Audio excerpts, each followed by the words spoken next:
Hey guys, tonight we are stepping into a place where pain is a given, hygiene is a distant dream, and trust. Well, you probably will not survive this particular experience, with much of it intact. Imagine yourself on a damp, cobbled street in a medieval town. The sun is setting behind slate rooftops. Smoke and the faint tang of livestock mingle in the air. You turn a narrow corner and find a crooked wooden sign swinging above a door. On it, in faded paint, teeth pulled, aches cured. You glance around. There is no line outside.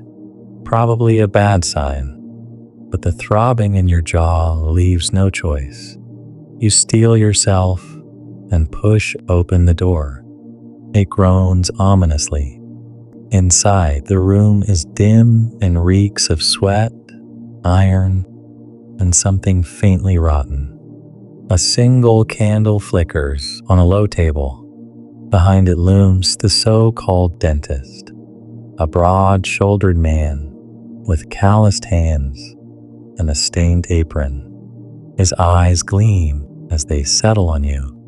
Then you notice the hammer, not a surgeon's tool, not a craftsman's, a heavy iron mallet, worn from use, rests beside a battered wooden chair. So before you get comfortable, take a moment to like the video and subscribe, but only if you genuinely enjoy what I do here. And hey, drop a comment with your location and local time.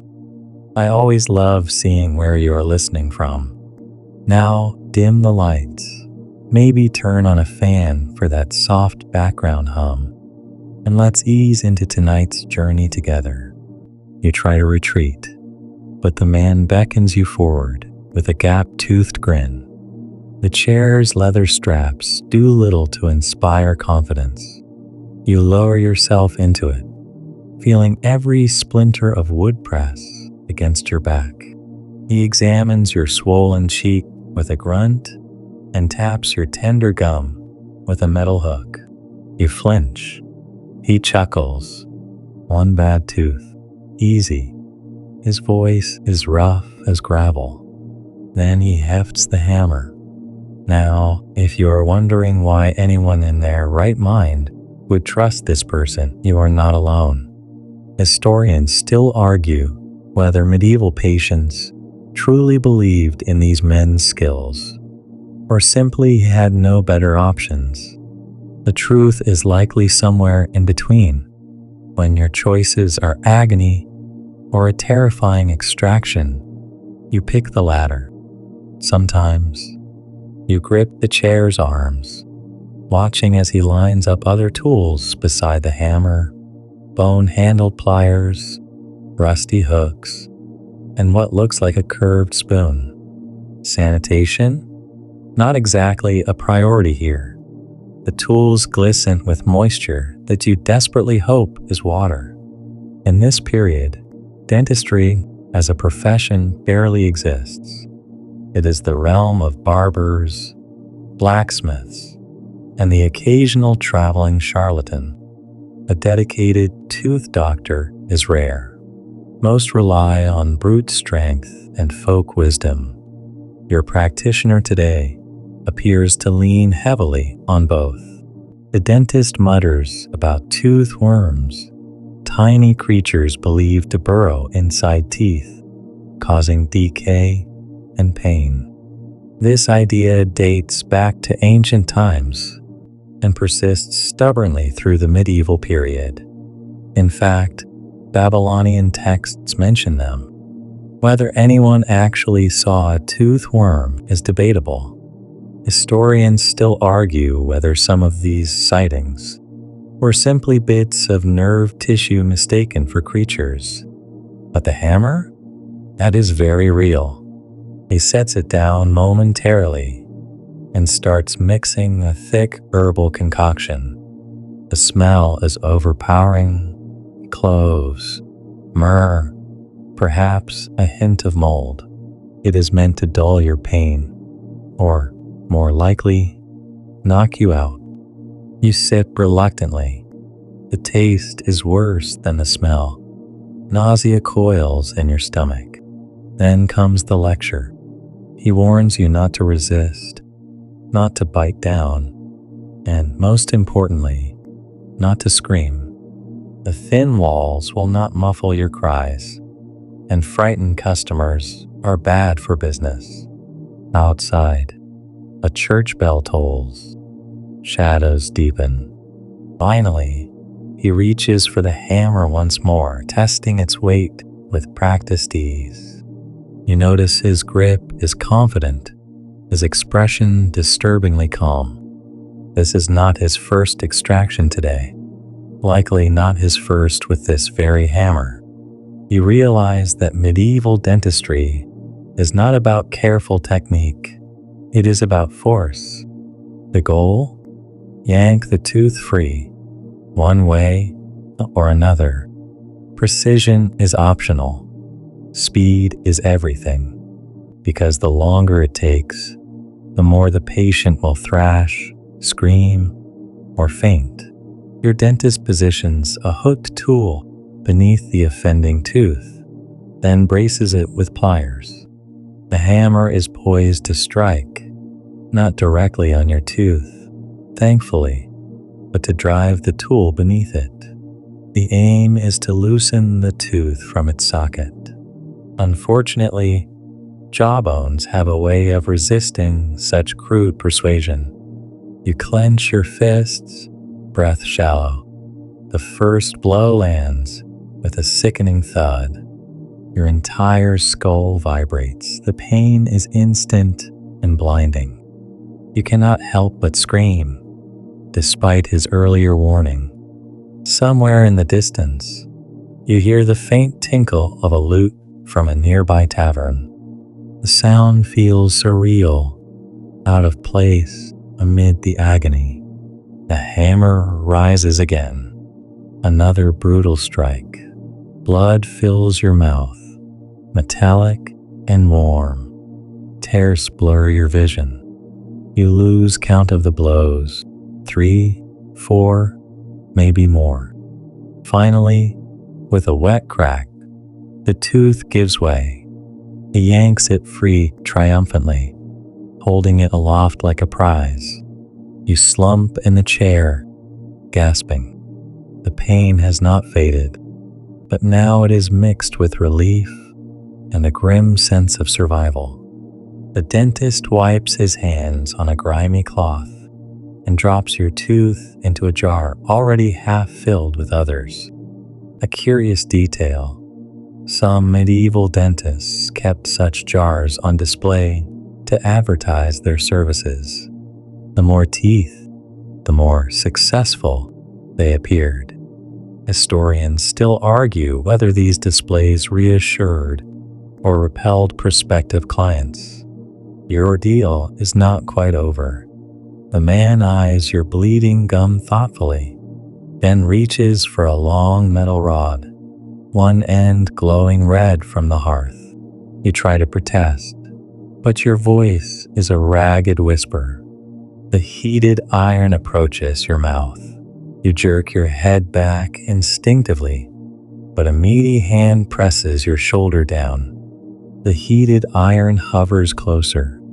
The dentist mutters something about sealing the wound and preventing bad humors from entering your blood.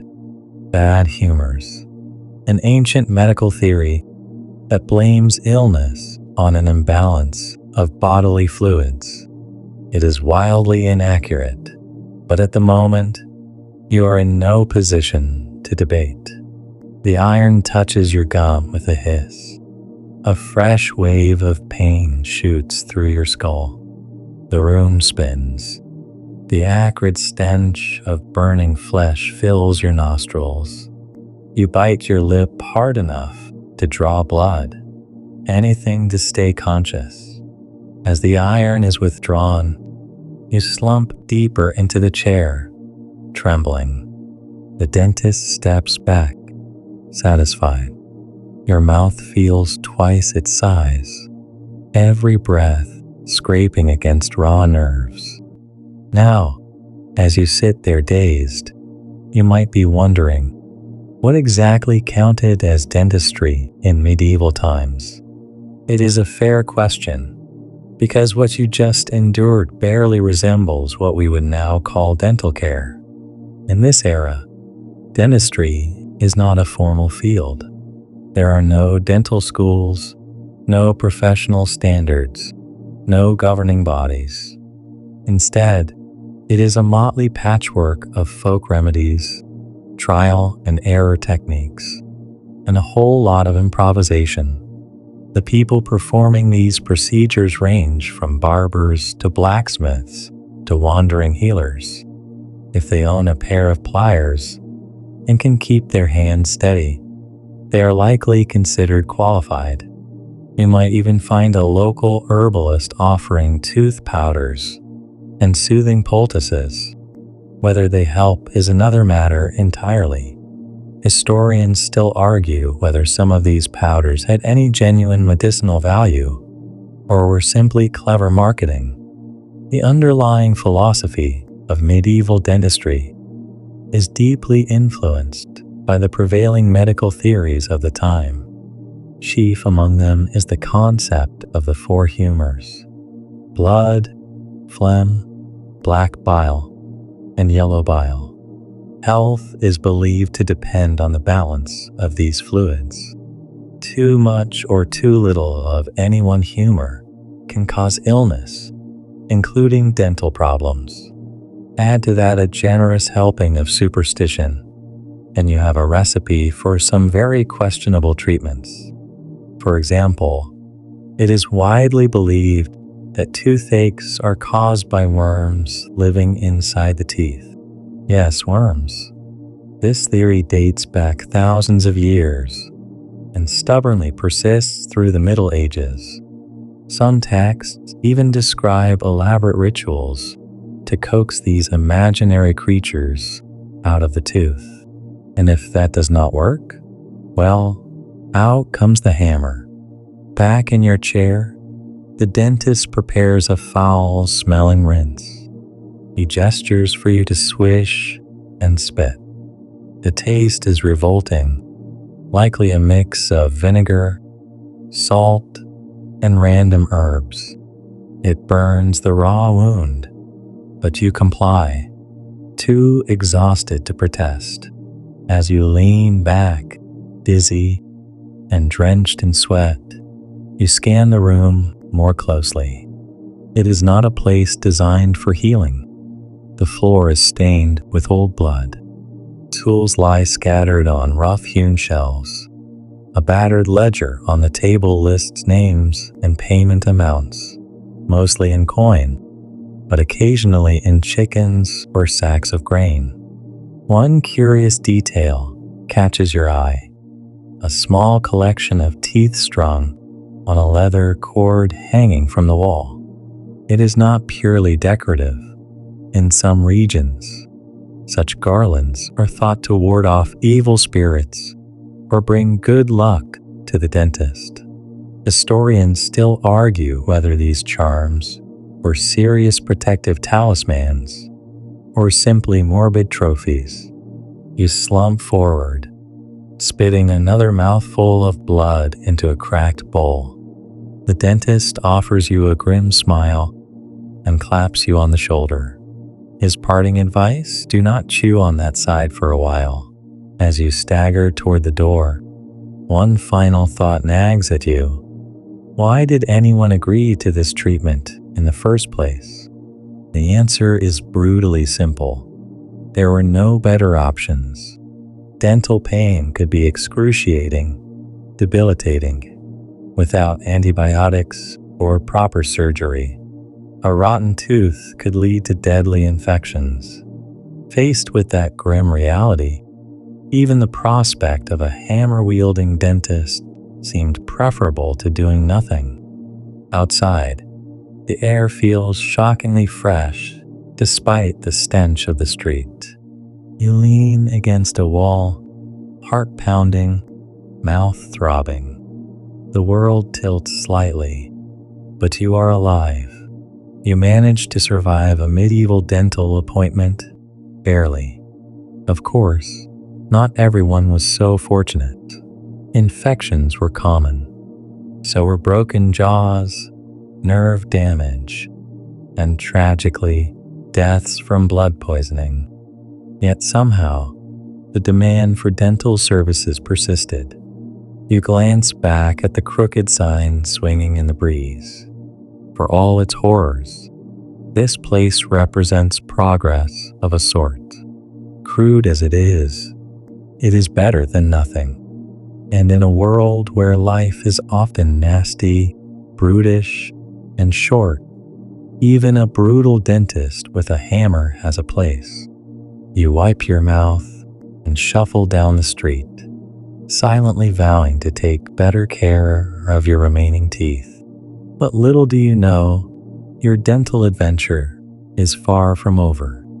There is much more to discover about this strange, brutal chapter of medical history. You limp away from the dentist's shop, clutching your swollen jaw. Every step sends fresh waves of pain through your head. You try not to think about the blood seeping from your mouth or the ringing in your ears. But as you stagger down the uneven cobbles, curiosity starts to gnaw at you. What else lurked in that chamber of horrors? What other instruments might have awaited you if you had needed more than just an extraction? You glance back over your shoulder. The crooked door is already shut, the sign swaying gently in the breeze. Inside, countless tools remain, many of them even more frightening than the hammer. See medieval dentists, or anyone brave enough to tackle tooth problems, often relied on a terrifying arsenal of implements. You saw just a glimpse of them earlier. Let us take a closer look. First, there are the pliers. Not sleek modern dental forceps, mind you, but hefty bone-crushing tools borrowed from blacksmiths and farriers. Some were designed for pulling horseshoes, others for bending iron, yet here they are, destined for your mouth. Their jaws rarely fit human teeth perfectly, often crushing or shattering them in the process. Next to those, a collection of metal hooks glints in the candlelight.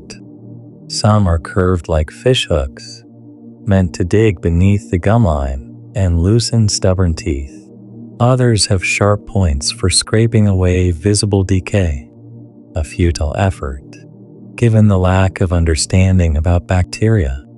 And then there is the dreaded dental pelican, shaped vaguely like a bird's beak. This device uses leverage to pry teeth out sideways.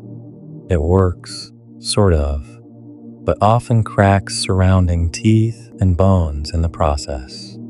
Historians still argue whether its invention actually improved outcomes or simply allowed extractions to be faster, not safer.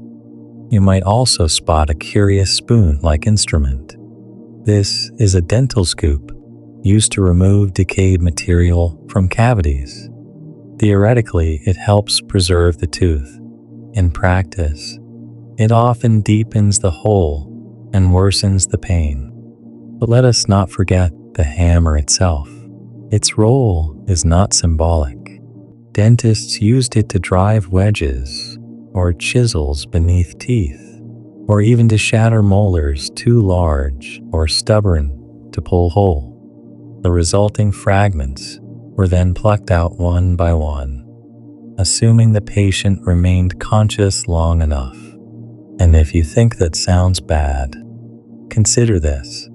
The tools were rarely cleaned between patients. Blood, saliva, and bits of tissue often remained crusted on the metal. Cross-contamination was rampant, though no one yet understood the concept of germs. Historians still argue whether medieval practitioners noticed patterns of infection following such procedures. but simply lacked the knowledge to connect cause and effect. Among these tools, you might also find a selection of powders and pastes. Many contained ground herbs like sage or rosemary, prized for their pleasant smell more than their medicinal properties. Others relied on more dubious ingredients, ashes, crushed insects, even powdered bones.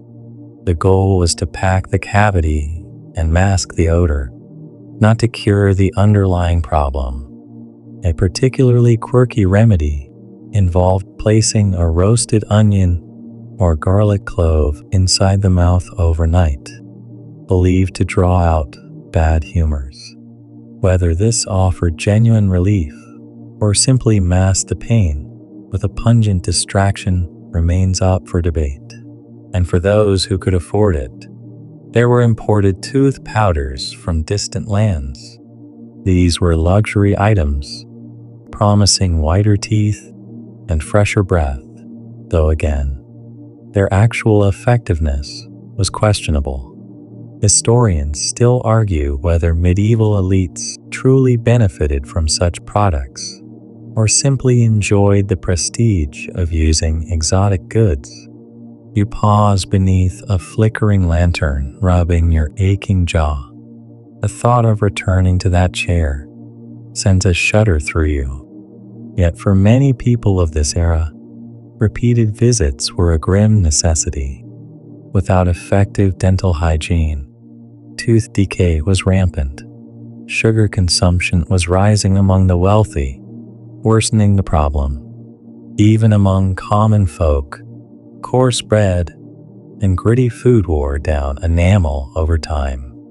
Dentists, or more often, barber-surgeons, responded by refining their toolkits, if not their techniques.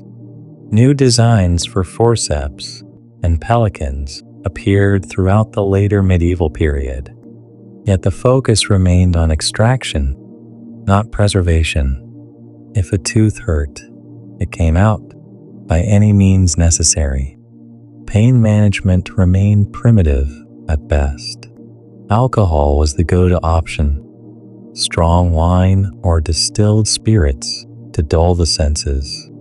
Some practitioners employed opium or henbane, though dosage was imprecise and side effects could be severe.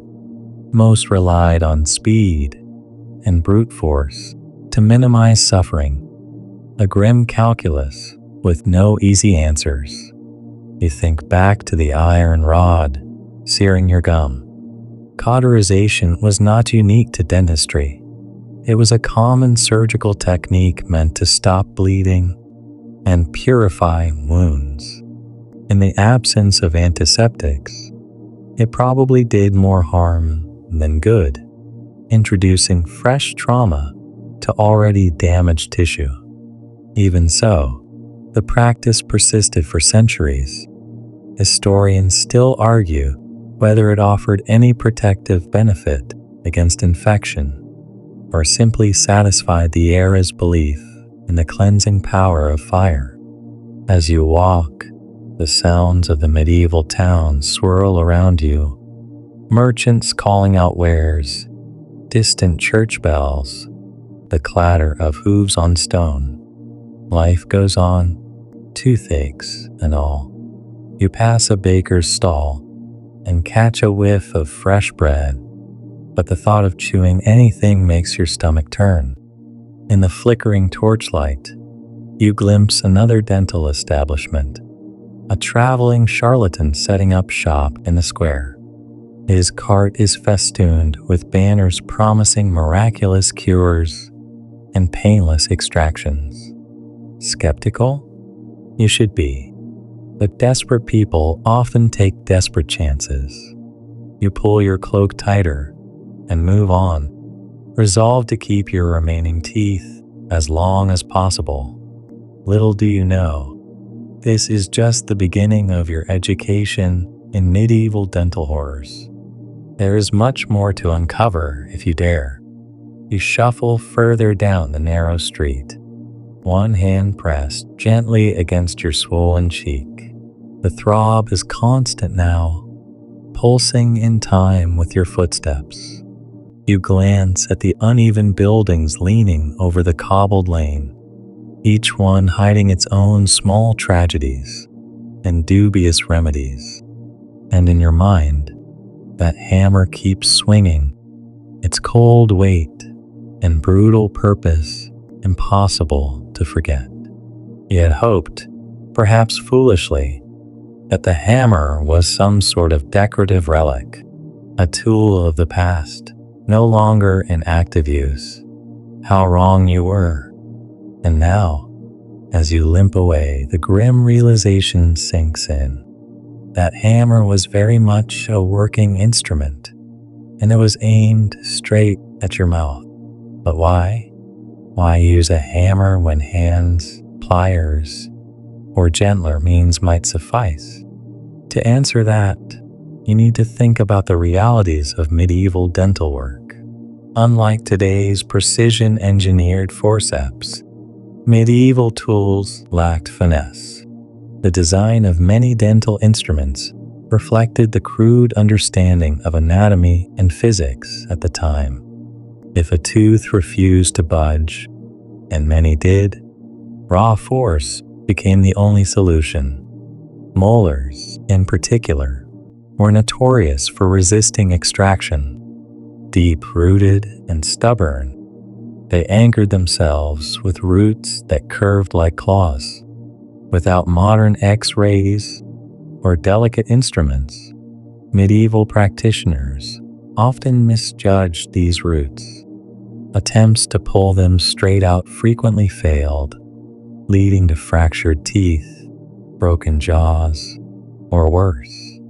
And so, the hammer came into play. Rather than trying to pull the tooth intact, dentists would use a small chisel or wedge, positioning it carefully between the tooth and gum. The hammer delivered quick, sharp blows to drive the wedge deeper, loosening the tooth from the surrounding bone. It was not pretty. It was not precise, but it sometimes worked. Of course, sometimes is doing a lot of heavy lifting here. The margin for error was enormous. Too hard a strike could shatter the tooth or the jaw. Too soft, and nothing happened, prolonging the agony. And there was no real way to control the direction of the force. The tooth might come out cleanly, or in jagged fragments. Historians still argue whether this method evolved from actual medical reasoning, or simply from blacksmithing logic applied to human anatomy. Either way, it persisted across Europe for centuries. Adding to the horror was the simple fact that pain management remained woefully inadequate. Some patients were plied with wine or ale until they passed out. Others were held down by burly assistants. A few lucky souls might receive herbal concoctions with mild sedative effects, but there was no reliable anesthesia. You remember the bitter potion you drank earlier. Perhaps it helped, though it was hard to tell through the haze of pain. Recipes for such potions varied wildly. Some included opium poppies or mandrake root, both known for their narcotic properties. Others relied on local herbs like valerian or wild lettuce, but dosing was guesswork. Too little, and the patient screamed through the procedure. Too much, and they might slip into a dangerous stupor or fail to wake at all. It was a grim gamble, and many practitioners chose brute speed over unreliable sedation. As you turn a corner, a cold breeze makes you shiver. You pull your cloak tighter and glance down another dark alley. There, under a tattered awning, you spot another telltale sign, a crude drawing of a tooth painted on a wooden board. Another dental workshop. You hesitate. Curiosity tugs at you, though your jaw protests at the mere thought of going inside. Still, you edge closer, peering through the grimy window. Inside, a different kind of horror unfolds. The dentist, an older man with a wild gray beard, leans over a terrified child. In one hand, he holds a short iron mallet. In the other, a slender punch designed to drive directly through the tooth center. The child's mother grips the boy's shoulders, tears streaming down her face. You flinch and step back into the shadows. This technique, known in some regions as tooth punching, was another desperate method used when other extractions failed. The punch would shatter the tooth's core, allowing fragments to be removed more easily, or so the theory went. In reality, it often led to splintered roots left behind, festering infections, and lifelong pain. Historians still argue whether this method spread from battlefield surgery, where speed mattered more than precision, or if it emerged independently in impoverished rural areas. You shake your head and move on. Each step a reminder of your own raw wound. The more you learn, the clearer it becomes. There was no safe option when it came to medieval dentistry. Every technique was a calculated risk, and the hammer was simply the bluntest of many brutal tools. Yet for all its crudeness, the hammer persisted for a reason. It worked. When no other method could dislodge a stubborn tooth, force became the final resort. And in a world without antibiotics, where a rotting tooth could mean a slow, painful death, patients often accepted that risk willingly. You pause beneath a flickering torch and take a deep breath, wincing as your swollen gum protests. The idea that such barbaric methods once passed for dental care is almost unthinkable. Yet for centuries, they were the norm. And somewhere in the back of your mind, a chilling thought surfaces. What other horrors might be lurking in the shadows of this profession? The night deepens. You pull your cloak tighter and press on, knowing that your journey through the grim world of medieval dentistry is far from over. The streets grow quieter as you walk, lanterns flickering in windows above. The hum of daily life fades, replaced by distant dogs barking and the occasional clatter of cartwheels. Yet your mind will not rest. The brutal swing of the hammer replays in your head with every step, accompanied now by another gnawing question. Who were these so-called dentists? You pause beneath an arched stone doorway and consider the options. The man who treated you was no learned physician. His tools were crude, his shop a grim tableau of improvisation. And yet, he practiced an essential service, one sought by nearly everyone at some point in their lives. In truth, medieval dentists were a patchwork collective. There was no single profession, no regulated body, no formal training. Instead, dentistry was the domain of whoever could and would take on the task. Foremost among these were the barber-surgeons, a strange hybrid profession. They cut hair and performed minor surgery, often in the same session. Look for the familiar striped barber pole outside their shops, red for blood, white for bandages. That cheerful symbol masks a grimmer history. Barber-surgeons pulled teeth with the same casual brutality. They might set a bone or a lance a boil. Their skills varied wildly. A city barber might be experienced, having learned from a master. A village barber might be a self-taught amateur with a pair of pliers and a steady hand. Historians still argue whether the barber-surgeons' growing prominence improved dental care or simply made it more widespread. Then there were blacksmiths, surprisingly common figures in the dental world. It made a certain rough sense. Blacksmiths possessed strength, tools, and a fearless attitude toward bodily harm.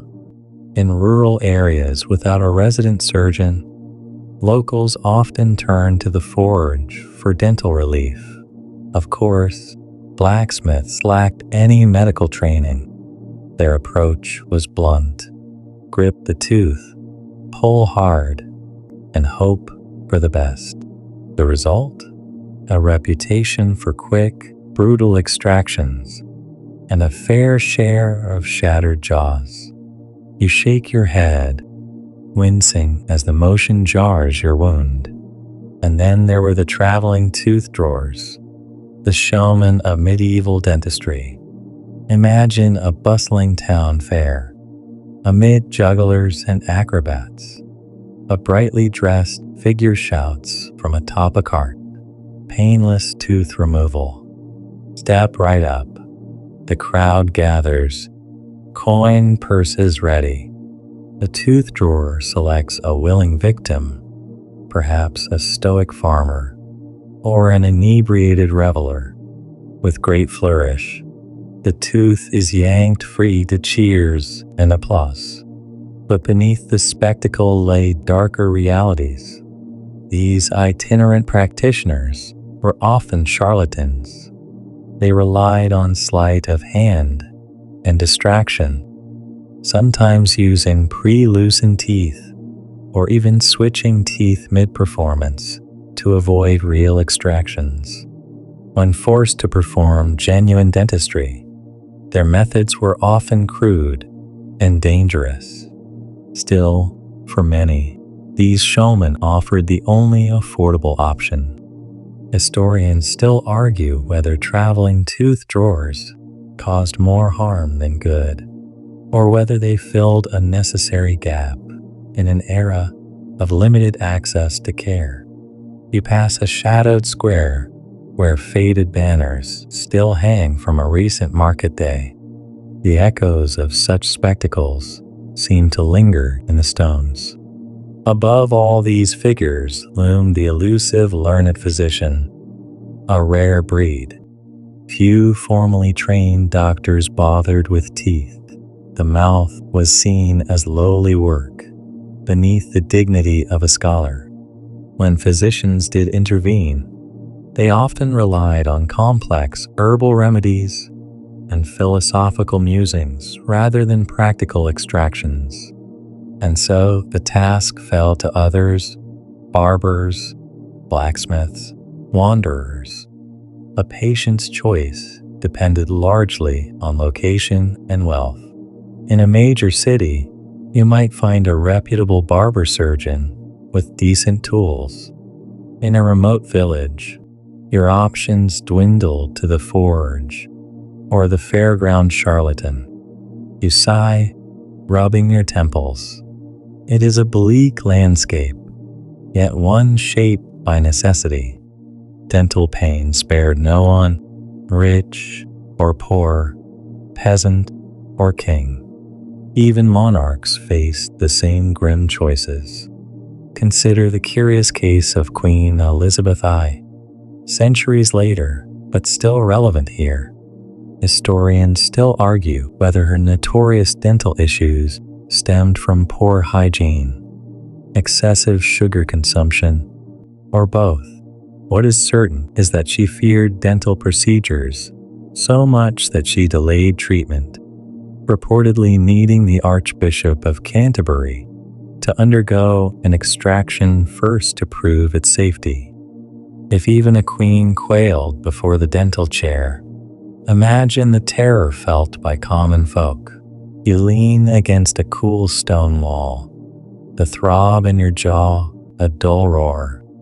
Around you, the town settles into night. Yet within these quiet streets, countless others endure similar pain, many with no hope of relief. The system is brutally pragmatic.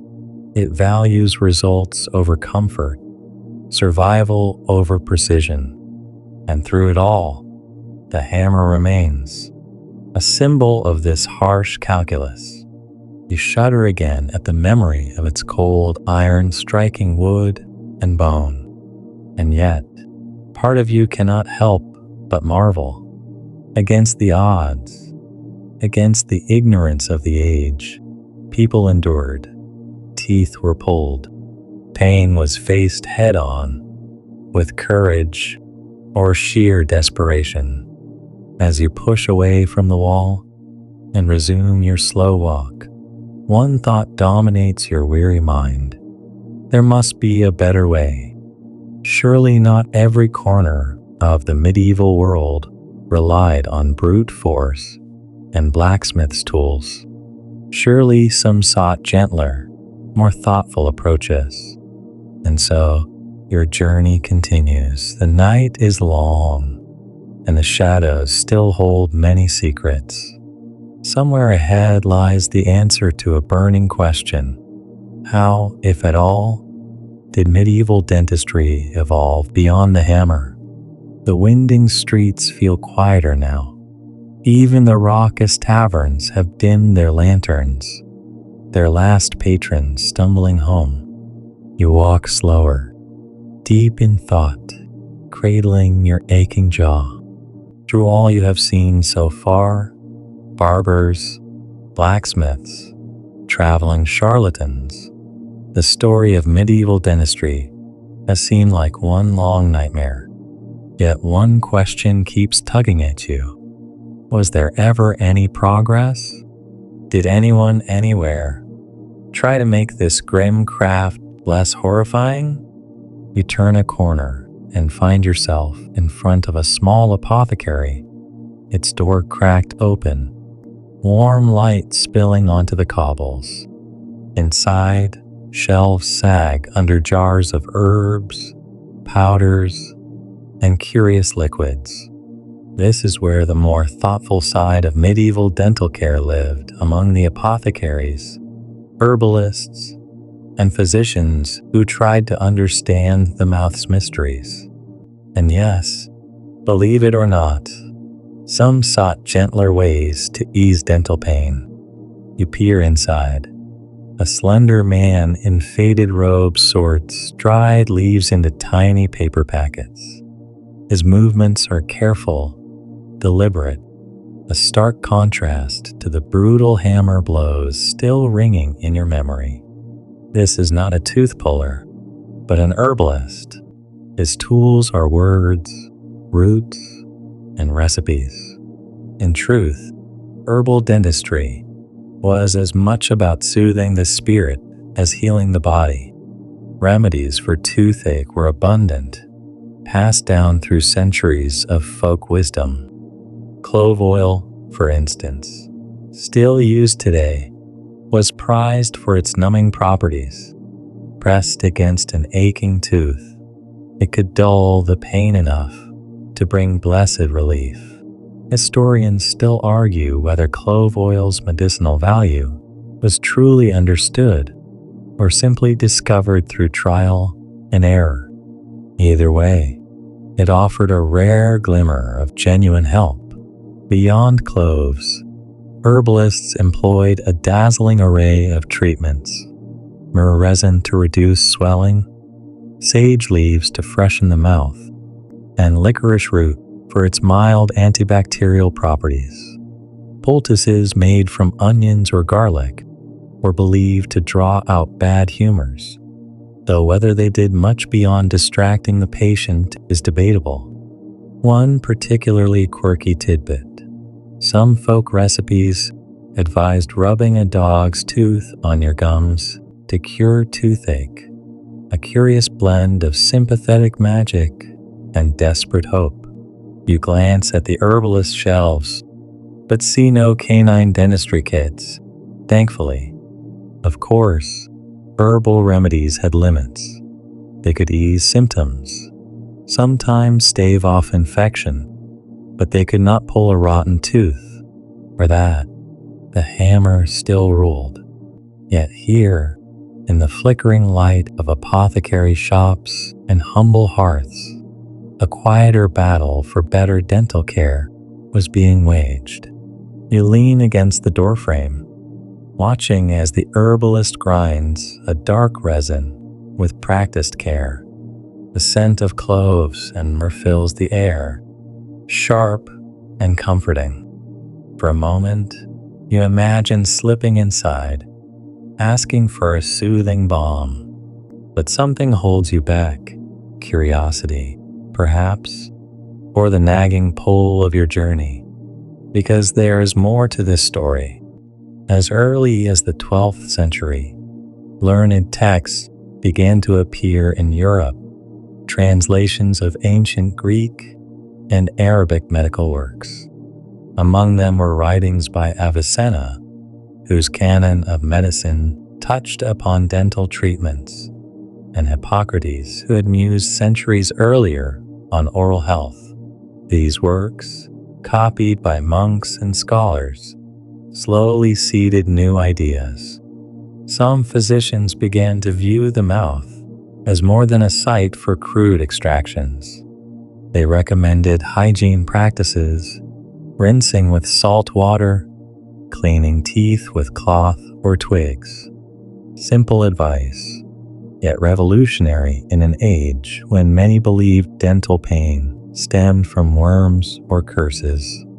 Historians still argue whether these texts had widespread influence in their own time or remained cloistered in academic circles. What is clear is that glimmers of modern dental thought were beginning to flicker, and so were new tools. In some wealthier cities, early dental instruments began to appear that looked, if you squint, like ancestors of modern forceps. Sleeker, more precise, they reflected a slow shift from brute force to careful technique. Yet progress was uneven. In one town, a barber might embrace these innovations. In another, a blacksmith still swung the hammer. The medieval world was a patchwork of knowledge, and dental care reflected that patchiness all too well. You step away from the apothecary and resume your walk. The night deepens, stars glimmering above narrow rooftops. Around you, the town sleeps, unaware of the slow march toward better care unfolding in scattered corners of Europe. Even amid superstition, some forward thinkers questioned old beliefs. By the late Middle Ages, the tooth worm theory, so long entrenched, was beginning to waver under scrutiny. Early anatomists who dissected teeth saw no worms, no squirming culprits. Some proposed that decay came from within the tooth itself, a radical idea at the time. Historians still argue whether this shift was driven by observation or by the spread of new medical philosophies. Either way, it marked the first cracks in the old superstitions that had justified centuries of hammer blows and herbal charms. You pause beneath a stone archway, gazing up at a weathered gargoyle grinning down at you. Its jagged teeth seem to mock your swollen cheek, yet you smile grimly. You have seen both sides now, the hammer's brutal simplicity and the herbalist's gentle hope, and you sense that change, however slow, is coming. Perhaps not for you tonight. Your jaw still aches, your wound still raw, but somewhere in the dusty pages of ancient texts and the careful hands of thoughtful healers, the seeds of modern dentistry are taking root. You pull your cloak tighter and step into the shadows once more, ready to follow the next thread of this strange, painful story. You follow the narrow lane as it bends and twists, winding ever deeper into the heart of the medieval town. The air is colder here, the streets quieter still. Only the distant echo of a church bell marks the passing of time. You pause at a small bridge spanning a sluggish, dark canal. Its surface glimmers faintly under the stars. And there, leaning on the stone rail, you reflect on another puzzle. How did people even clean their teeth back then? It is an easy detail to overlook amid tales of hammers and charlatans. But between extractions and herbal poultices, people still had to manage their teeth day by day. And they tried, though not always in ways you might expect. First, consider the medieval toothbrush. Forget nylon bristles and ergonomic handles. The common tool was a chewing stick, a small twig, often from aromatic trees like birch, willow, or walnut. You would chew the end until it frayed, creating a primitive brush. Then you would scrub your teeth and gums with it, hoping to dislodge bits of food and perhaps freshen your breath. Historians still argue whether this method offered real protection against decay or simply provided temporary cleanliness. What is clear is that chewing sticks remained popular across Europe and the Middle East for centuries. You imagine it now, sitting by a smoky hearth, patiently gnawing a twig after a meal of coarse bread and salted meat. It was a humble ritual, yet one shared across all classes. Even kings and queens chewed sticks, though theirs were often imported from exotic lands, perfumed with spices. In addition to chewing sticks, people used cloths or rags. A strip of linen dipped in salt water or vinegar might serve to scrub the teeth. This method could remove surface grime, but did little to stop deeper decay. And then there were tooth powders. These ranged from the relatively benign powdered charcoal, crushed herbs, ground shells, to the frankly alarming. One popular ingredient? Brick dust. Yes, ground bricks were sometimes used as an abrasive cleaner. Effective? Perhaps. Safe? Certainly not. Brick particles could erode enamel, hastening the very decay they sought to prevent. You wince at the thought, tongue probing your still tender gums. In hindsight, many medieval cleaning methods were a double-edged sword. They offered short-term freshness at the cost of long-term damage. Curiously, one fringe tidbit stands out. Some people swore by urine as a mouthwash. Fresh human urine was believed to have cleansing and whitening properties, a belief carried over from ancient Roman practices.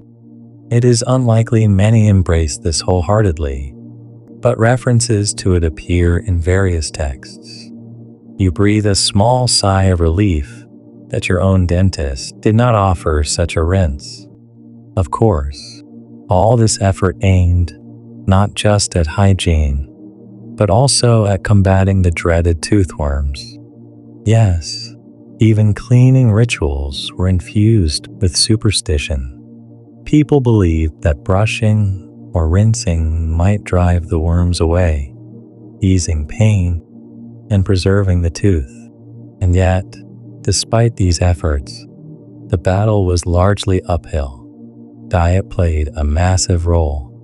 The wealthy consumed increasing amounts of sugar, imported from the Middle East and later the New World. Honey, too, was a staple sweetener. Both contributed to rampant decay among the upper classes. One vivid example comes from the court of Louis XIV. Historians still argue whether his famously poor dental health resulted from excessive sugar consumption or simple neglect.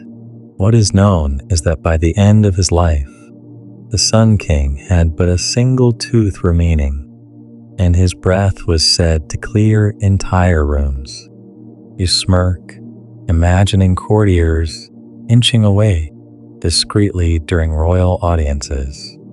Among the poor, diet was different, but not necessarily kinder to teeth. Coarse bread baked with stone-ground flour often contained grit, which wore down enamel over time. Combine this with a lack of fresh produce, and frequent illnesses and dental problems were almost universal. Still, some folk wisdom offered glimmers of good sense. Rinsing with salt water, for example, genuinely helps reduce bacteria and inflammation, a practice still recommended today. Likewise, some herbal mouthwashes, though not fully understood, likely provided modest benefits. You pause on the bridge, watching a thin mist creep along the water's surface. The idea that medieval people cared about dental hygiene may seem surprising, yet they did, within the limits of their knowledge and tools. The gleaming smiles of modern advertisements were centuries away, but no one wanted rotting teeth or foul breath. Even so, the broader understanding of oral health's connection to overall health remained poor. Many did not grasp that dental infections could spread, causing systemic illness. The mouth was treated as a separate battlefield, often ignored until pain forced action. You wonder now how many lives were shortened by untreated abscesses or slow, creeping infections. No records capture those countless, quiet tragedies, and yet they were legion. As you cross the bridge and continue down the winding street, the picture grows clearer. Medieval dental care was a patchwork of effort and ignorance. People cleaned their teeth as best they could. Some habits were helpful, others harmful, but all were shaped by a fundamental lack of scientific understanding. And through it all, one truth remained: prevention was better than cure. Those lucky enough to avoid decay in the first place faced fewer horrors in the dentist chair, whether that chair belonged to a barber, a blacksmith, or a silver-tongued charlatan. The night deepens. Somewhere ahead, another thread of this strange history waits to be unraveled. You pull your cloak tighter and walk on, ready to face it, one step and one throb of your aching jaw at a time. You walk deeper into the slumbering town, past shuttered windows and rain-slick cobblestones. The ache in your jaw pulses steadily, a grim companion on this midnight stroll. But the more you reflect on medieval dental care, the more one thought nags at you. What did people think was causing all this pain to begin with? Surely, they did not blame every aching tooth on worms alone. Or did they? You find a low stone bench beneath a crooked timber awning and sit, cradling your jaw. In the flickering torchlight, memories of old tales and strange remedies float to mind. The notion of tooth worms dominated European thought for centuries. Ancient Sumerian texts mention them. Later, Greek and Roman writers described these supposed creatures burrowing into teeth, causing pain and decay. By medieval times, this belief was entrenched across much of the known world. You imagine it now, a tiny, squirming worm gnawing its way through enamel and root, invisible to the eye, but blamed for every throb and pang. The logic, though flawed, had a certain appeal.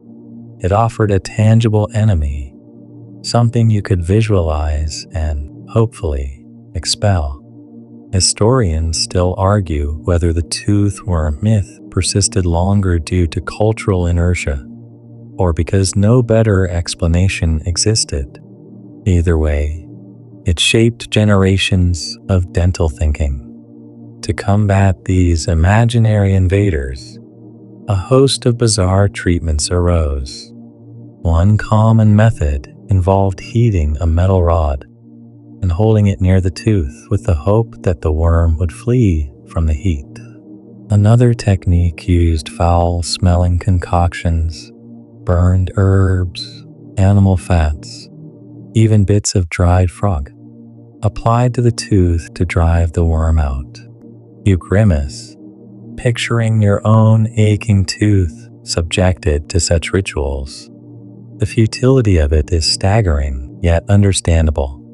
Without microscopes, germ theory, or a clear grasp of anatomy, even the most learned physicians were guessing.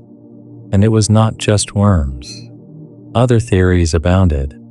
Some believed dental pain stemmed from imbalances of the humors: blood, phlegm, black bile, and yellow bile.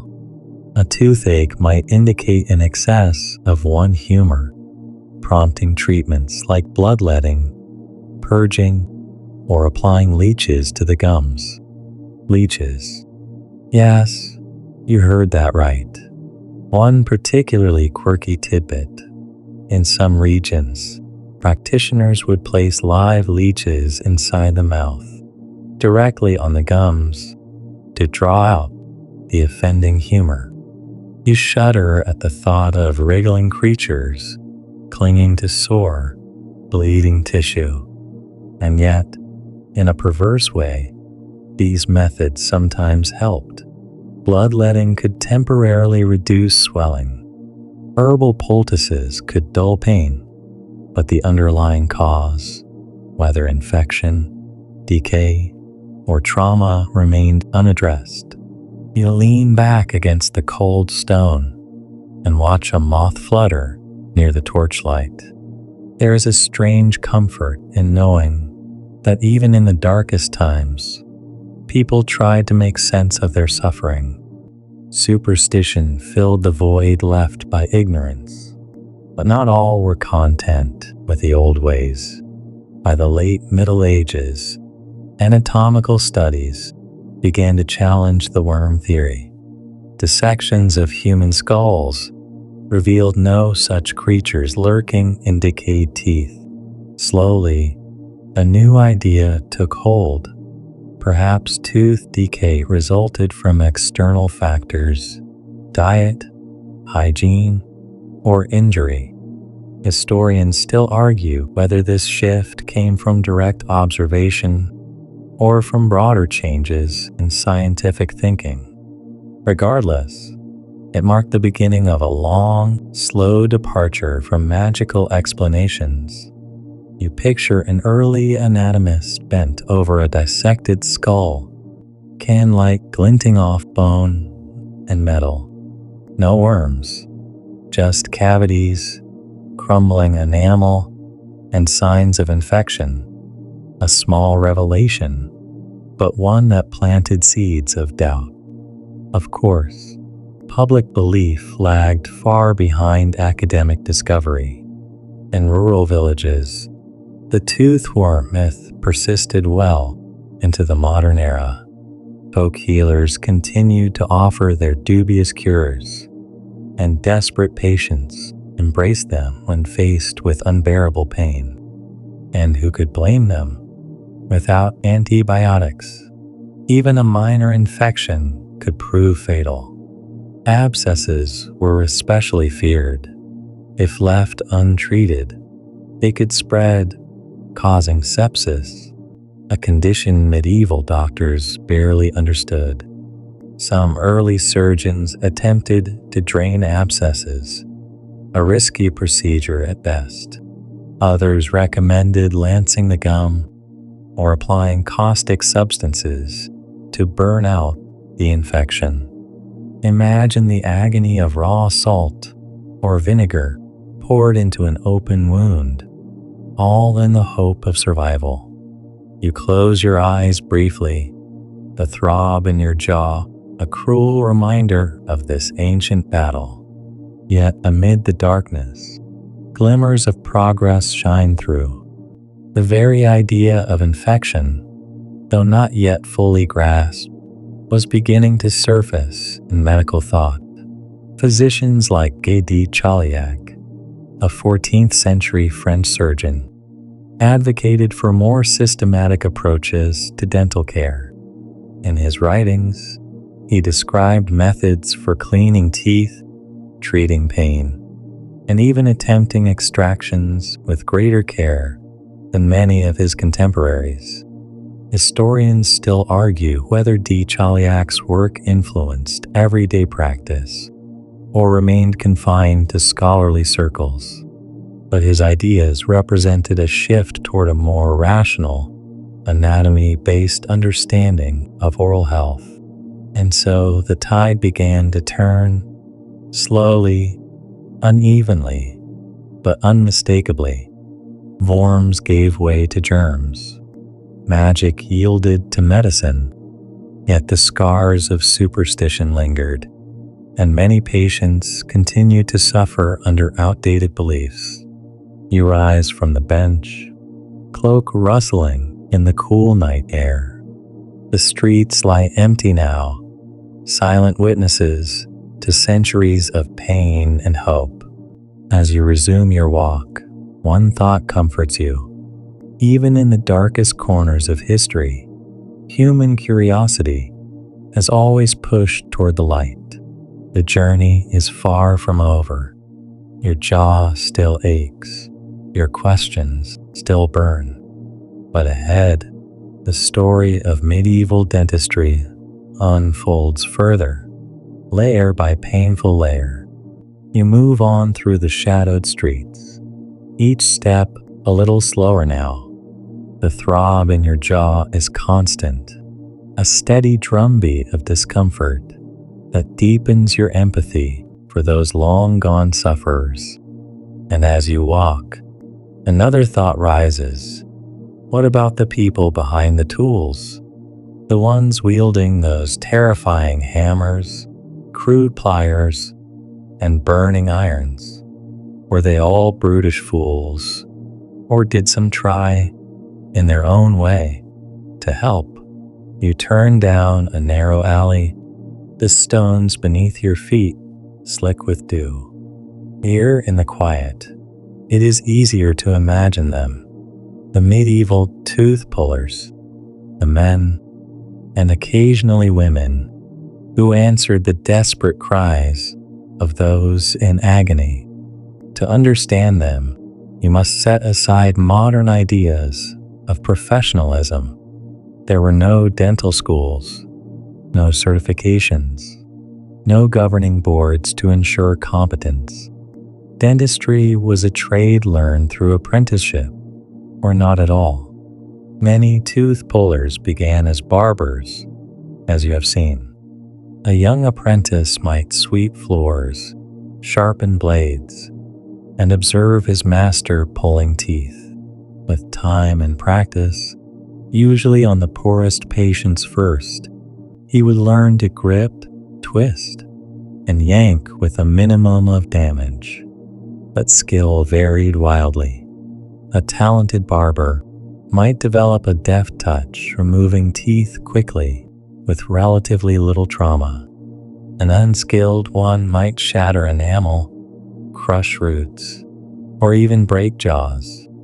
Historians still argue whether the average barber-surgeon was more competent than his blacksmith or traveling tooth drawer counterparts. Evidence suggests that urban practitioners, with access to better tools and more patients tended to be somewhat more skilled, yet desperation often outweighed caution. You can picture it clearly now, a peasant woman clutching her swollen cheek, coins trembling in her palm. She cannot afford a reputable barber. Instead, she turns to the local blacksmith. Strong arms, crude tongs, no training. And so, many tooth pullers were simply the available option. Blacksmiths, in particular, saw dental work as a sideline. Their forges were stocked with the necessary tools: sturdy pliers, clamps, and hammers. They applied the same force used to shape iron to the fragile human jaw. It is a brutal image, one that played out countless times across medieval Europe. And yet, for some, it worked. A quick, forceful pull often succeeded where careful hesitation failed. Patients weighed the risk of trauma against the certainty of relentless pain. Then there were the traveling tooth drawers, flamboyant and theatrical. These performers were a curious blend of healer and showman. They roamed fairs and festivals, setting up makeshift stages adorned with colorful banners and jars of extracted teeth. Their pitch was irresistible. Painless tooth pulling guaranteed relief, sometimes accompanied by music or juggling. Crowds gathered, coins changed hands, and the spectacle began. One particularly quirky tidbit: some tooth drawers employed stooges, plants in the audience who would pretend to have terrible toothaches. After a staged extraction, often of a pre-loosened or fake tooth, the stooge would leap up, praising the tooth drawer's miraculous skill. Historians still argue whether these charlatans genuinely believed in their craft or knowingly exploited the desperate. Likely, it was a mix of both. Some had learned enough to perform real extractions. Others relied solely on trickery and sleight of hand. But beneath the showmanship lay a grim reality. When faced with a genuine case, a rotting molar, a festering abscess, the tooth drawer's options were few. Most resorted to brute force, using large iron forceps or even their bare hands. The results were predictably rough. You pause before a faded wooden door marked with a faint red and white pole. An old barber's shop. The window is dark now, but you can almost hear the echoes of voices inside. Laughter, groans, the snap of bone beneath iron. It is tempting to condemn these practitioners as monsters, yet many believed they were helping. In a world without antibiotics or anesthetics, their brutal services were often the lesser evil. Better to risk injury than to die of infection. And the patients, they knew the risks. Word of mouth spread fast. A careful barber might build a good reputation, drawing customers from miles around. A clumsy blacksmith could empty his shop of dental clients overnight. Of course, even the best were limited by their tools. Medieval forceps were often little more than iron tongs. Some had serrated edges to grip slippery roots, but few were shaped to match the complex curves of human teeth. Breakage was common. So was the dreaded root fracture, where part of the tooth remained embedded in the gum, a potential death sentence without modern surgical techniques. You shudder, imagining the agony of such an outcome. Yet through it all, the tooth pullers persisted. They adapted, improvised, and sometimes even innovated. By the late Middle Ages, some began using pelican forceps, a new design that allowed more controlled extraction. Named for its curved, beak-like shape, the pelican offered better leverage and reduced the need for sheer force. It was a small but significant step forward. Historians still argue whether the pelican's adoption marked a turning point in dental technique or merely an incremental improvement. What is clear is that it reflected a growing awareness of dental anatomy and the need for precision. You press on through the sleeping town, thoughts swirling. The tooth pullers of old were neither heroes nor villains. They were products of their time, figures caught between compassion and cruelty, skill and superstition. And as your jaw throbs beneath the stars, you understand this much. In their own flawed way, they helped pave the road to modern dentistry, a road still littered with broken teeth and battered jaws, but inching slowly toward something better. Ahead, the story continues. The hammer may still loom large, but new forces are stirring in the world of teeth. You push onward, the cold night air wrapping around you like a shroud, the persistent ache in your jaw, a stubborn reminder of the brutal reality lurking beneath those flickering medieval lanterns. But now, your mind turns to the tools themselves, the grim instruments wielded by those tooth pullers and barber-surgeons who sawed, crushed, and hammered away at molars and canines. What exactly did they use? And how did these tools shape the terror of medieval dentistry? You slow your pace, imagining a dimly lit workshop cluttered with gleaming metal, wooden handles, and sinister shapes arranged on stained cloths. These were no delicate scalpels or polished drills. These were implements forged in fire, born of necessity, and often repurposed from far less gentle trades. The most notorious of these tools? The hammer. Yes, a hammer, or at least something very like it. Before the invention and popularization of specialized forceps, many tooth extractions relied on sheer brute force. A practitioner might use a hammer to drive a wedge or lever between tooth and jawbone, prying loose the painful tooth. Sometimes, the hammer itself was used to strike a tool wedged against the tooth root, essentially smashing it free. Historians still argue whether the hammer was a last resort or a first-line instrument. Some suggest that in rural areas or among less skilled practitioners, it was often the only option, while urban barbers might have access to more refined tools. You wince, imagining the vibrations pulsing through your skull as a hammer strikes bone so close to your brain. Yet, amidst the brutality, some medieval dentists were ingenious. They developed a variety of specialized forceps and levers, often handmade by local blacksmiths. These instruments varied widely in quality and design, reflecting the lack of standardized dentistry. One quirky tidbit: some medieval forceps had names like the pelican or the key. The pelican forceps had a curved, beak-like shape, supposedly to grasp teeth more securely without slipping.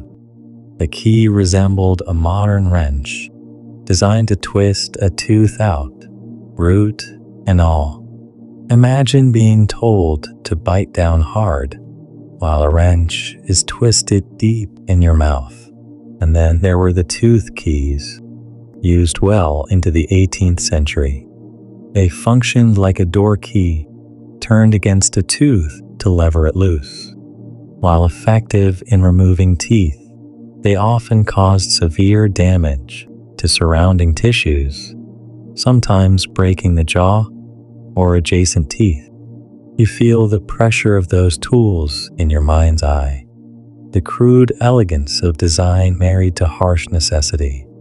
Less obvious, but no less terrifying, were the drills and saws.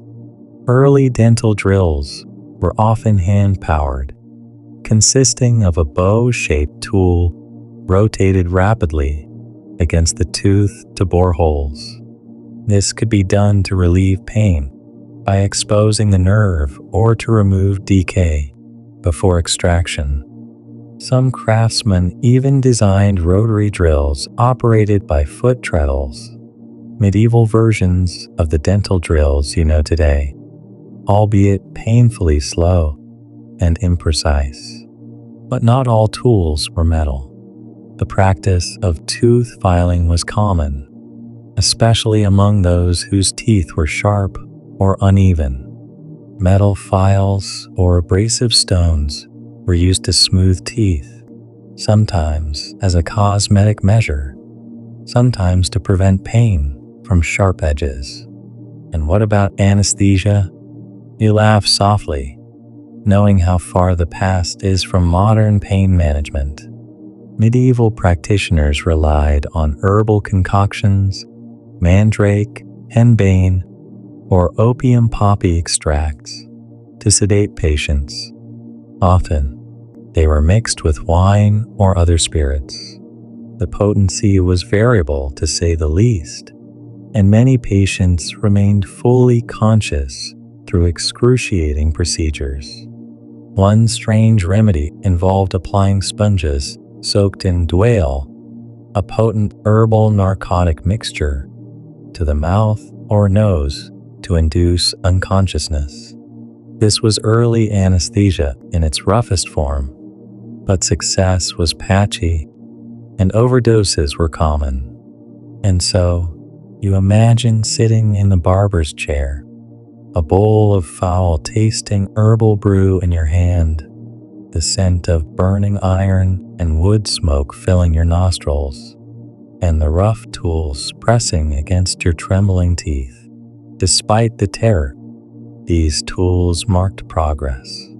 The gradual development of specialized instruments, tailored to teeth rather than armor or horseshoes, signaled a growing understanding of the need for gentleness and precision. Historians still argue whether this slow evolution was driven more by necessity, craftsmanship, or the dawning of scientific inquiry. But by the late medieval period, a clearer separation between dental and general surgical tools was emerging.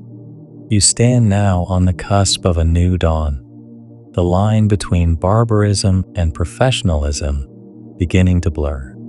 The hammer may have been brutal, but it was only one note in a growing orchestra of tools and techniques. Your jaw still aches, but the story unfolds with new complexity. Tools shaped by fire and fear, wielded by hands trembling with desperation or determination. The brutal medieval dentist with a hammer was not the whole story, but a terrifying chapter in a longer tale of human resilience. You take a deep breath of the crisp night air and step forward, ready to uncover what comes next in this strange, painful journey. You continue through the shadowed streets, your jaw still throbby, but your mind turning toward the question of cleanliness. After all, tools might be brutal, but did medieval dentists bother to clean them? Or were you risking not just pain, but infection? Sometimes far worse. Every time you sat in that wooden chair, it turns out hygiene was complicated. You imagine a busy barber's shop, crowded with patrons, smoke from burning herbs hanging thick in the air, and instruments resting on wooden tables stained with old blood and saliva. The concept of sterilization was centuries away, but some measures were taken, mostly to stop visible grime rather than invisible germs. Historians still argue how widespread cleaning practices were.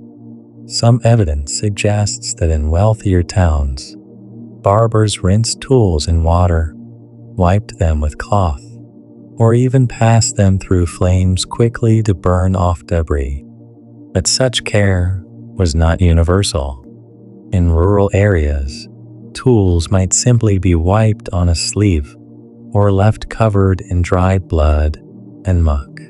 You wince at the thought, imagining a dozen patients in a row, each enduring the same unwashed pliers or hammered wedges.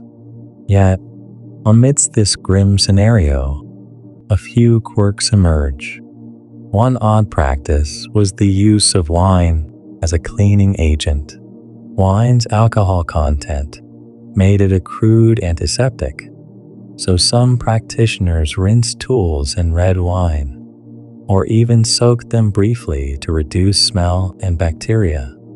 It was hardly reliable, but better than nothing. Another curious tidbit: some barbers kept jars of vinegar for rinsing blades and instruments, exploiting its acidic properties.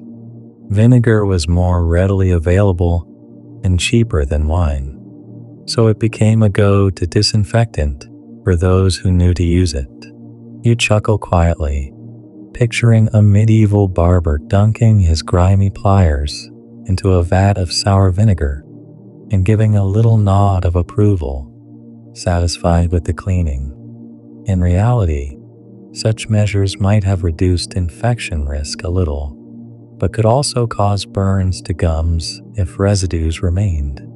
Despite the lack of modern germ theory, some medieval texts recommended washing hands before procedures, especially after touching pus or blood.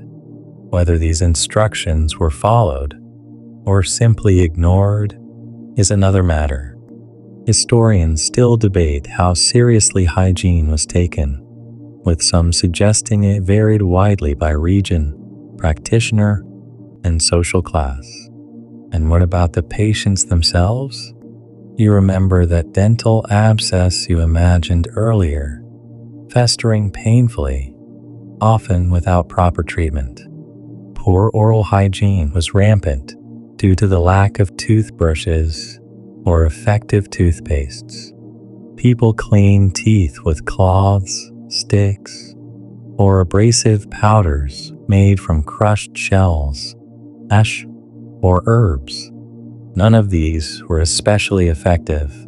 One fringe fact to ponder: some medieval people chewed on twigs from aromatic trees like sage or rosemary, both for flavor and the belief that they could clean the mouth and freshen breath.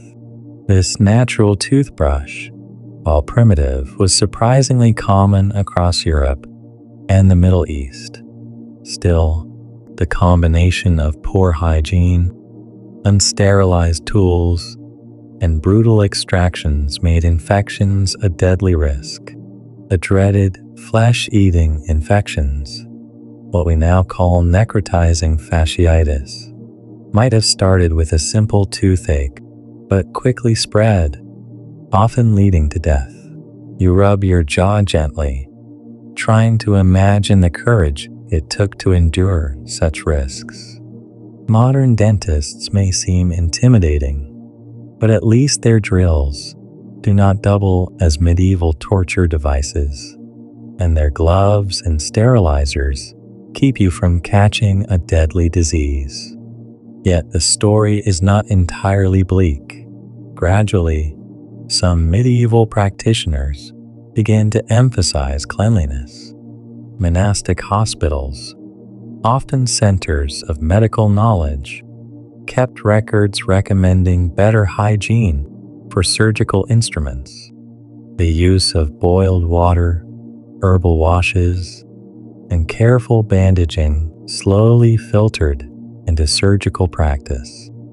Historians still argue how much this affected actual outcomes. Some believe the monastic care standards were exceptional and rarely matched elsewhere. Others point to anecdotal evidence of reduced infections in certain hospital settings. You exhale slowly, letting the cool night air wash over you. It is strange to think that even in times of darkness, the seeds of modern hygiene were being planted.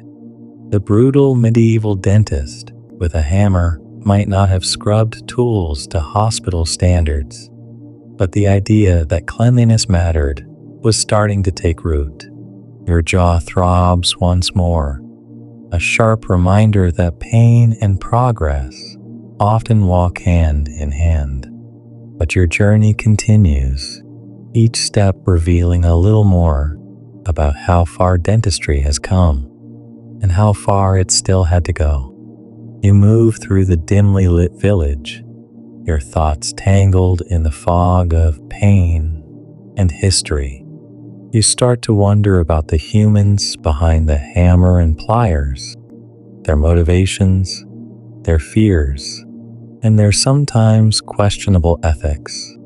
After all, not every tooth puller was a saint. Some might have been outright predators in a profession rife with desperation. Imagine the scene: a grimy barber's shop, a crowd of the sick and desperate waiting their turn, coins jingling in small hands.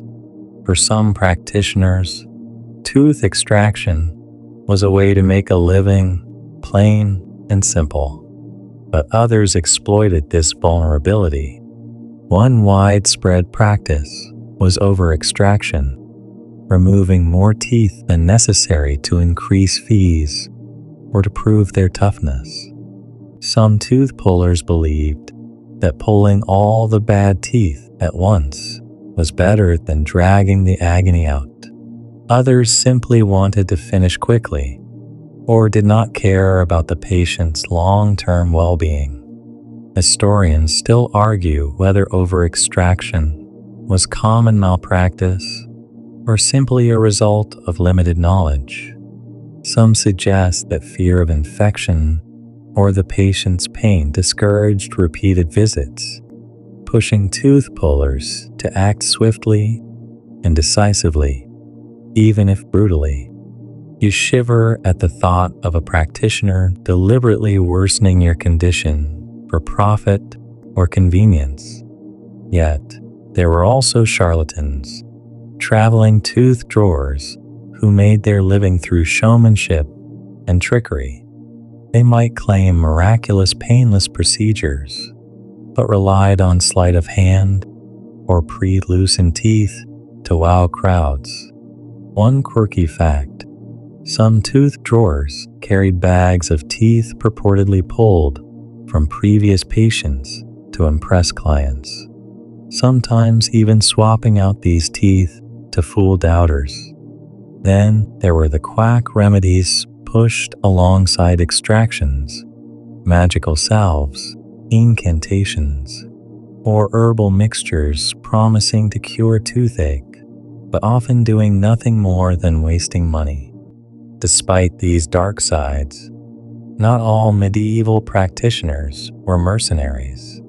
Some were genuinely skilled and empathetic, trying their best with limited knowledge. Monks in monastic infirmaries sometimes combined spiritual care with medical treatment, offering patients comfort beyond the physical pain. And then there were the laws and guild regulations in some cities, attempting to curb malpractice. Barber-surgeon guilds could impose fines or punishments for malpractice, but enforcement was spotty. You glance at a crumbling stone wall, imagining a council meeting debating how to protect citizens from rogue tooth pullers. The tension between profit, skill, and ethics played out long before modern medical boards. It is tempting to judge these practitioners harshly, but you realize the complexity. They worked in a world without antibiotics, painkillers, or even basic hygiene knowledge. The line between brutality and care was thin. Your jaw aches again, and you know the story is far from over. Behind every hammer strike and wrench twist lay a human story, sometimes heroic, sometimes tragic, and often confusingly mixed. You keep walking, your path illuminated only by a flickering lantern and the faint hope that the story of brutal medieval dentists is just one chapter in a long, winding journey toward healing. The night deepens, and your mind drifts to the grim realities patients faced after the hammer fell silent and the pliers were laid down. You might have escaped the extraction, but what about recovery? What did aftercare look like in a time before antibiotics, painkillers, or sterile bandages? You imagine sitting by a flickering fire, clutching a rag stuffed with herbs pressed against your bloody gums. The bleeding tooth socket is raw, vulnerable, an open invitation to infection. How did medieval patients survive the days and weeks following brutal dental work? Historical records reveal a mixture of folk wisdom, herbal remedies, and religious rituals aimed at soothing pain and preventing decay. Some patients were given poultices, soft, moist masses of herbs and other substances to apply to wounds. Common ingredients included comfrey, known as knitbone for its supposed healing powers, and marshmallow root, which might soothe inflammation. You picture a healer grinding leaves and roots, mixing them with water or wine into a paste, then pressing it gently over your aching jaw. The bitter taste, the pungent scent, comforting in a strange way. One quirky tidbit: some medieval remedies included honey, prized not just for sweetness, but for its antibacterial qualities. Honey was often applied to wounds, including tooth sockets, in hopes it would fend off infection. Modern science confirms honey's effectiveness against certain bacteria, making it a surprisingly advanced treatment for its time. Yet, despite such remedies, infections ran rampant. Without antiseptics or antibiotics, a simple tooth extraction could spiral into deadly complications. You shudder to think of osteomyelitis, a painful bone infection that might cause swelling, fever, and even death. Sometimes gangrene set in, and surgeons resorted to amputation of the jaw, a gruesome fate. Historians still argue whether some of these drastic measures were common or reserved for extreme cases. Medical texts from the period describe the symptoms and offer treatments, but actual outcomes varied widely. Pain management was another brutal challenge. Opium and mandrake extracts might dull the ache, but these were expensive and risky. More often, patients endured days of intense pain, aided only by the occasional swig of ale or wine. Religious rituals also played a role in aftercare. Prayer, holy water, and pilgrimages were common, reflecting the belief that divine intervention could aid healing. Some patients carried amulets or war charms to protect against evil spirits thought to cause toothache. You lean back against a rough wooden bench, imagining the strange blend of science, superstition, and hope that filled the recovery room. The brutal medieval dentist's work did not end with the extraction. The aftermath was a long, uncertain road. You realize how fragile life was, how precarious health, and how courage was needed not just for the procedure, but for the days that followed. Your jaw pulses once more, a quiet reminder that every step forward in medicine was paid for with pain, risk, and resilience. The story presses on, each detail peeling back layers of a harsh, fascinating past.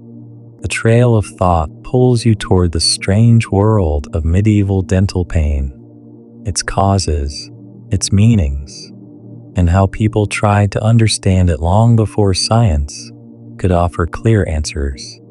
You find yourself contemplating not only the hammer and pliers, but the agony that led patients to seek out these brutal treatments in the first place. Toothache was more than just physical pain. It was a force that shaped everyday life and belief. You picture yourself in a crowded medieval marketplace, clutching your jaw, your mood souring as the pain radiates outward, affecting sleep, appetite, even your temperament. Historical sources show that people recognized toothache as a common affliction, but its causes were wildly misunderstood. Many believed tooth pain stemmed from toothworms, tiny creatures burrowing inside the tooth, gnawing at nerves and causing agony. This idea was not unique to the Middle Ages. The belief in toothworms can be traced back to ancient Sumerian and Egyptian texts and persisted well into the Renaissance. Dentists and laypeople alike held this theory as fact for centuries.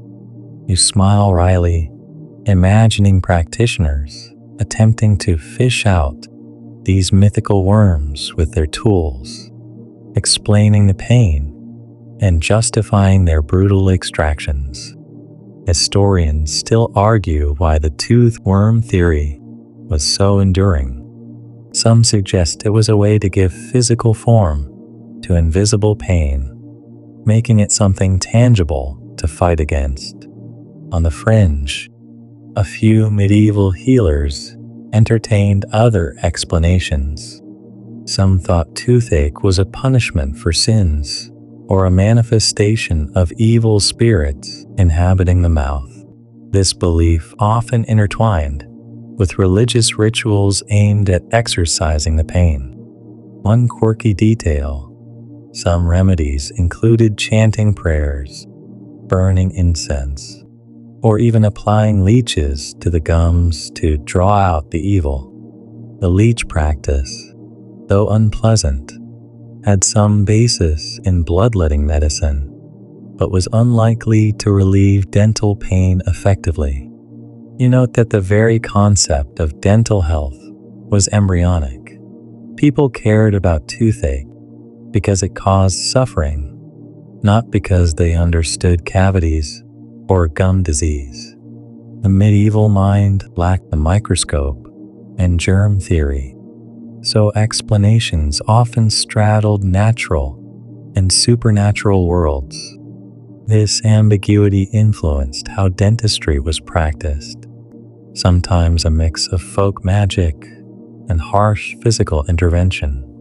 Pain management was thus as much psychological as physical. Placebo effects, reassurance, and ritual might soothe the mind, even if the body still throbbed. You rub your jaw lightly, now aching, but somehow less alone in your imagined pain. In the grand scheme, the hammer-wielding brutal medieval dentist was not just a figure of horror, but part of a cultural narrative trying to wrestle with invisible torment. Your journey moves forward, drawn by the tangled threads of belief, pain, and the slow, grinding advance of understanding. the late hours encourage your mind to wander into the realm of medieval dental tools, those grim instruments that shaped every brutal extraction, every wrenching pain, every flicker of hope for relief. You imagine yourself peering into a shadowy cabinet lined with these implements, cold metal glinting faintly in the candlelight. The toolkit was a curious mix of ingenuity and menace. Pliers, chisels, hammers, forceps, and even sharpened knives. Each had a specific role in the theater of medieval dentistry. Unlike today's precise, sanitized instruments, these were crude, heavy, and often repurposed from other trades. Historical findings from medieval archaeological digs reveal tools, sometimes made by local blacksmiths, not specialized craftsmen. This meant quality varied wildly. You can almost hear the clink of metal as a patient's jaw braces for impact. One mainstream fact is that tooth forceps, similar to modern pliers, but often bulkier and less ergonomic, were the primary extraction tool. Their design evolved slowly over centuries, but their function remained the same: grip the tooth and pull hard. Historians still debate how much the design of these tools affected pain and success rates. Some argue that rudimentary tools increased trauma, while others believe skilled hands could still minimize damage. You find it fascinating how some tools doubled as weapons or multi-purpose instruments. For example, a hammer might serve both in carpentry and in pounding wedges between teeth to loosen them, a brutal but effective technique. One quirky fact is the occasional use of tooth keys, a device resembling a door key used to twist teeth out by force. The key's claw would clamp the tooth, and the practitioner would twist until the tooth gave way or broke. This device was both ingenious and terrifying, sometimes causing more damage than relief. The tooth key was in use well into the 18th century, long after more refined techniques emerged. The practical realities of tool use often depended on the patient's fortitude and the practitioner's skill, or lack thereof. You imagine the grim determination required to grip a patient's head, brace your hammer, and strike, all while the patient screams and fights.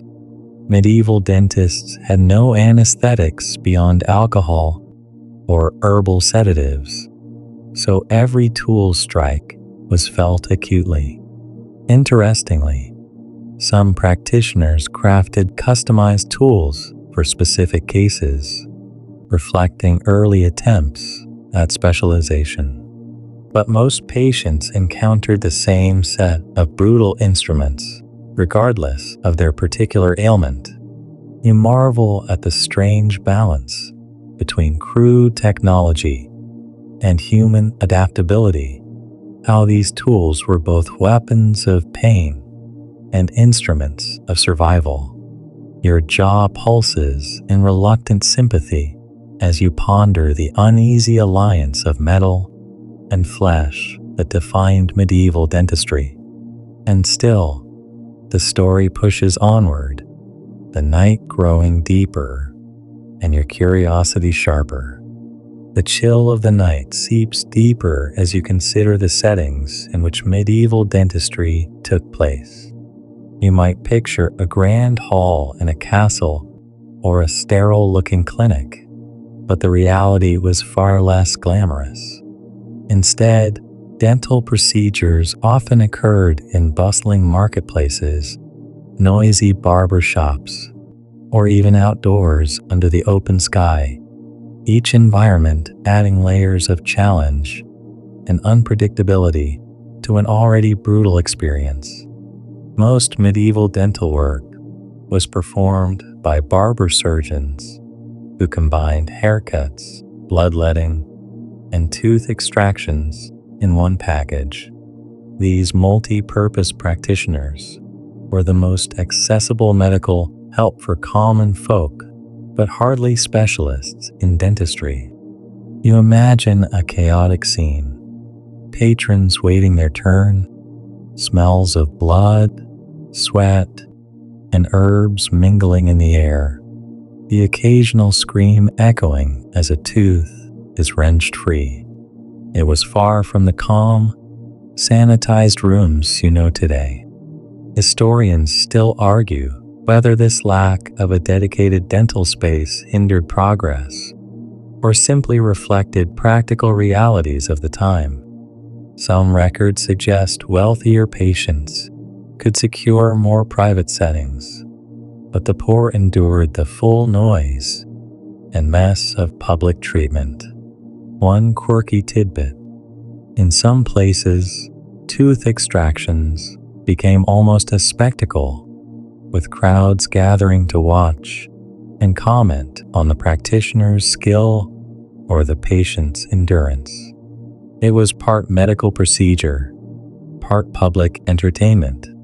You can almost hear the jeers and cheers as a particularly difficult tooth finally pops free, or the groans when it takes multiple tries. The unpredictability of the environment also meant hygiene was compromised. Dust, dirt, and flies were constant companions, adding to the risk of infection. Yet, this was the reality most faced. Some barbers doubled as traveling tooth drawers, moving between villages with a small box of tools. These itinerants brought dentistry to remote areas, but were often viewed with suspicion, outsiders wielding sharp instruments and promises of relief. Your thoughts drift to the contrast between this rough setting and the later rise of specialized dental clinics in the Renaissance, marking a shift toward more professional, controlled environments. Still, in the brutal medieval world, a hammer and pliers were often the best you could get, whether in a crowded market or a quiet room. Your jaw aches anew, and you're grateful the story moves ever forward, revealing the strange dance between place, practice, and pain. The candle flickers as your mind lingers on the role of pain and bravery in medieval dentistry, because make no mistake, facing a hammer-wielding tooth puller required serious guts. The experience was as much about mental fortitude as physical endurance, and stories of patients who fainted, screamed, or fought back are sprinkled through the annals of history. You imagine gripping the edge of a wooden bench, knuckles white, breath shallow, heart pounding like a drum, as the practitioner prepares to wrench your tooth loose. There was no anesthesia beyond a swig of wine or a whispered prayer.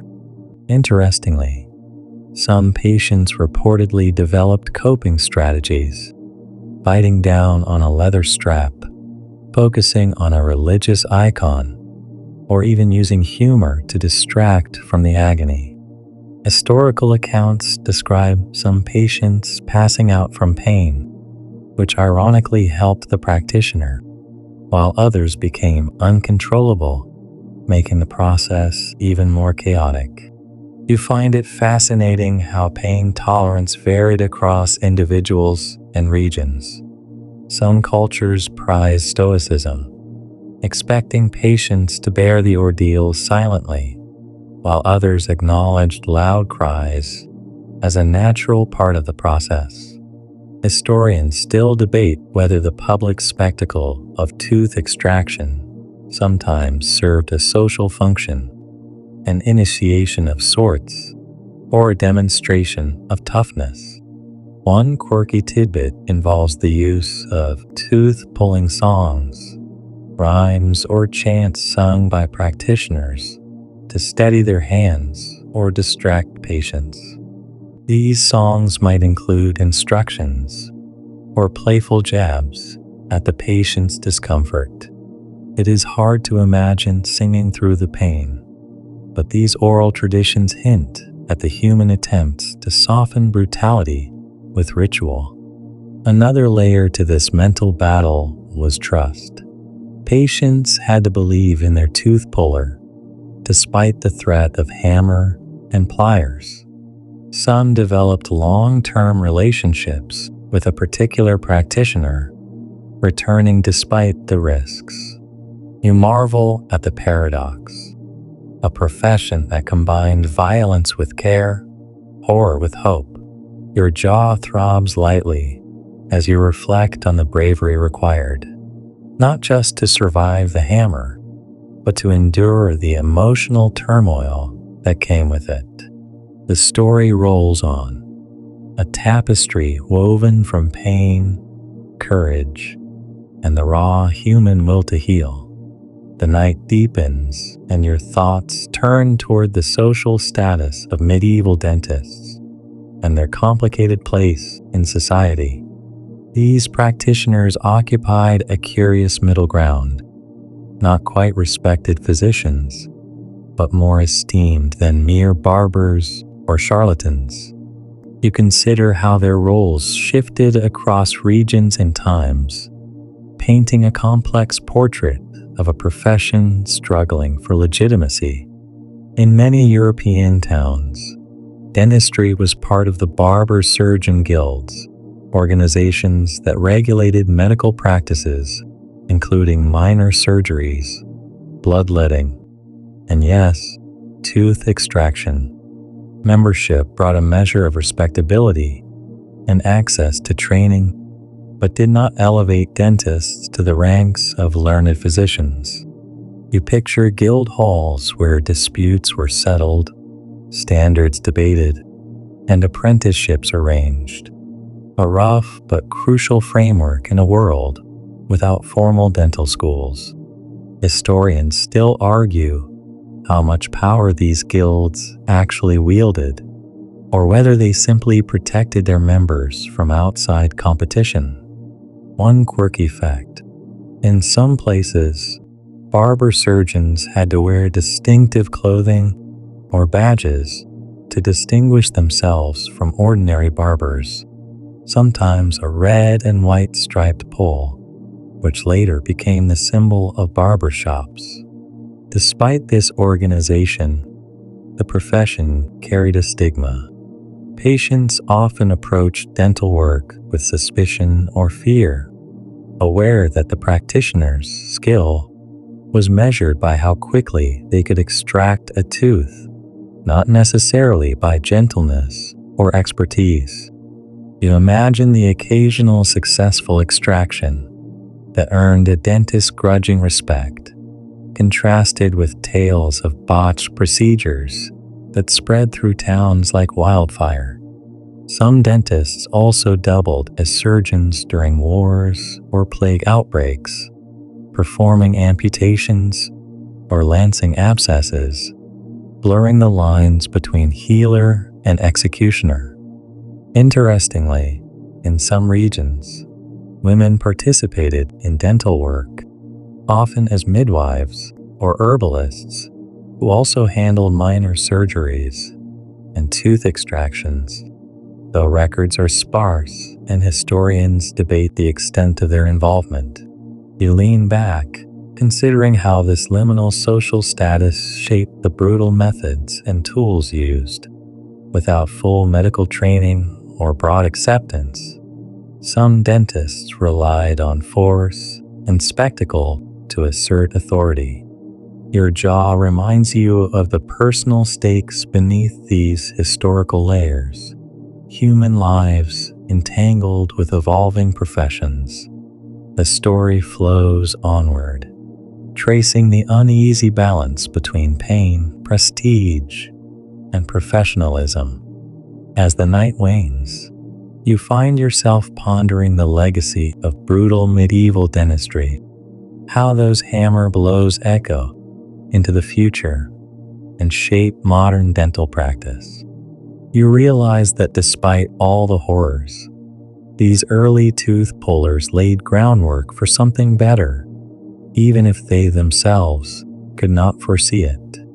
You imagine the slow evolution from barbaric extraction toward more nuanced understanding of oral health. The Renaissance ushered in anatomical studies, better tools, and the first dental textbooks, marking the dawn of dentistry as a science rather than a brutal art. Historians still debate exactly when dentistry emerged as a true profession distinct from surgery and barbering. Some credit French and Italian pioneers in the 16th century. Others point to developments in England or the Netherlands. One fascinating tidbit is the invention of the dental drill in the late 18th century, a far cry from the hammer and pliers, but a symbol of precision and care, replacing brute force. The painful lessons of medieval dentistry made clear the need for pain management, sterilization, and proper training. These were slow steps, won through trial, error, and often suffering. You think about how the cultural attitudes toward pain shifted from stoic endurance to a demand for comfort and safety. In many ways, the hammer-wielding brutal dentist is a cautionary figure, a reminder of how medicine can inflict harm even when trying to heal. But it is also a testament to human resilience and the drive to improve, a journey from darkness toward light. Your jaw aches a little less now, soothed by this broader perspective. The story approaches its end, but the echoes of history will resonate long after. The final stretch invites you to reflect on the broader human story, woven through the brutal medieval dentist's hammer, the universal struggle against pain, fear, and the unknown. You imagine yourself stepping back, seeing the entire grim tapestry, the tools, the practitioners, the patients, and the slow march toward healing. You realize that medieval dentistry was more than just a brutal chapter. It was a reflection of the times, marked by limited knowledge, harsh realities, and a desperate will to survive. Pain was inevitable, yes, but so was hope. Each wrenching pull was an act of courage, both by patient and practitioner. You can almost feel the shared humanity beneath the rough exterior. Historians still argue about many details, the extent of infection, the success rates, the cultural meaning. But one thing is clear: these early dentists shaped the course of medical history, for better or worse.